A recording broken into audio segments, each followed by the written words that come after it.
Hi ಎಲ್ಲರಿಗೂ ನಮಸ್ಕಾರ. ಇವತ್ತೊಂದು ಟೇಸ್ಟಿಯಾಗಿರುವಂತಹ ಚಿಕನ್ ಕಬಾಬ್ನ ಹೇಗೆ ಮಾಡೋದು ಅಂತ ನೋಡೋಣ. ಫಸ್ಟಿಗೆ ಯಾರೆಲ್ಲ ನನ್ನ ಪೇಜನ್ನು ಸಬ್ಸ್ಕ್ರೈಬ್ ಮಾಡಿಲ್ಲ ಪ್ಲೀಸ್ ಸಬ್ಸ್ಕ್ರೈಬ್ ಮಾಡಿ, ಹಾಗೆ ಪಕ್ಕದಲ್ಲಿರುವ ಬೆಲ್ ಐಕನ್ನ ಕ್ಲಿಕ್ ಮಾಡಿ. ಇದರಿಂದ ನೋಟಿಫಿಕೇಷನ್ ಫಸ್ಟ್ ನಿಮಗೆ ಬರುತ್ತೆ.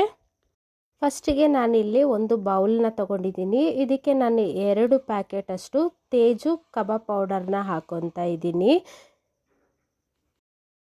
ಈ ಕಬಾಬ್ ಪೌಡರ್ನ ಹಾಕಿದ್ಮೇಲೆ ನಾವು ಇದಕ್ಕೆ ಒಂದು 2 ರಿಂದ 3 ಸ್ಪೂನ್ ಆಗುವಷ್ಟು ಕಾರ್ನ್ ಫ್ಲೋರ್ನ ಹಾಕೊಳ್ಳೋಣ.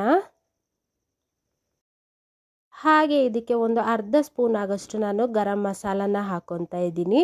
ಹಾಗೆ ಒಂದು 1/4 ಸ್ಪೂನ್ ಆಗುವಷ್ಟು ನಾನು ಅರಶಿನ ಪುಡಿನ ಹಾಕೊತಾ ಇದ್ದೀನಿ.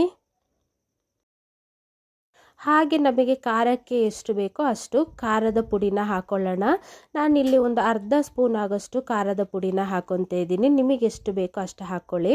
ಹಾಗೆ 1 ಸ್ಪೂನ್ ಅಷ್ಟು ಶುಂಠಿ ಬೆಳ್ಳುಳ್ಳಿ ಪೇಸ್ಟು, ಹಾಗೆ 1 ನಿಂಬೆ ಹಣ್ಣಿನ ರಸನ ಫುಲ್ಲು ನೀವು ಇದಕ್ಕೆ ಹಿಂಡ್ಕೋಬೇಕು.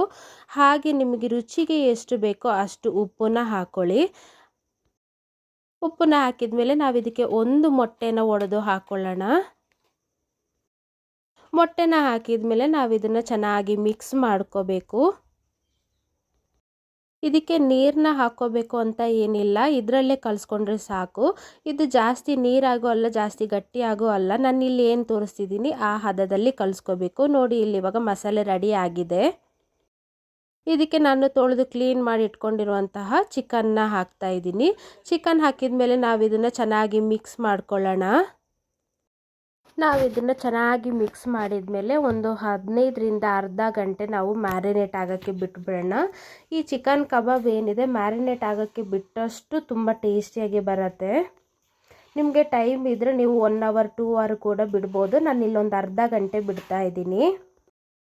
ನೋಡಿ, ಇದು ಅರ್ಧ ಗಂಟೆ ಆದಮೇಲೆ ನಾನು ಒಂದು ಬಾಣಲೆನ ತೊಗೊತಿದ್ದೀನಿ. ಇದಕ್ಕೆ ನಾನು ಸನ್ಫ್ಲವರ್ ಆಯಿಲ್ ಏನಿದೆ ಅದನ್ನ ಹಾಕೊತಾ ಇದ್ದೀನಿ.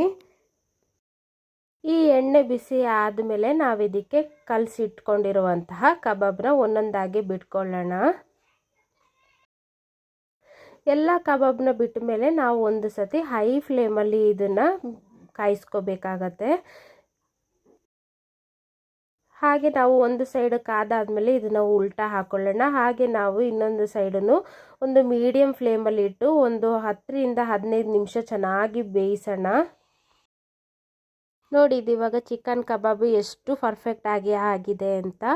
ನಾನು ಹೇಳಿರೋ ಒಂದು ಟಿಪ್ಸ್ನ ಯೂಸ್ ಮಾಡಿಕೊಂಡ್ರೆ ಚಿಕನ್ ಕಬಾಬು ತುಂಬಾ ಚೆನ್ನಾಗಿ ಬರುತ್ತೆ. ಯಾವುದೇ ಥರ ಮಸಾಲೆ ಕೂಡ ಬಿಡೋದಿಲ್ಲ ಎಣ್ಣೆಗೆ ಬಿಟ್ಟಾಗ. ಈ ಒಂದು ವಿಡಿಯೋ ನಿಮಗೆ ಇಷ್ಟ ಆಗಿದ್ರೆ ನನ್ನ ಪೇಜನ್ನು ಲೈಕ್ ಮಾಡಿ, ಸಬ್ಸ್ಕ್ರೈಬ್ ಮಾಡಿ, ಹಾಗೆ ಪಕ್ಕದಲ್ಲಿರುವ ಬೆಲ್ ಐಕನ್ನ ಕ್ಲಿಕ್ ಮಾಡಿ.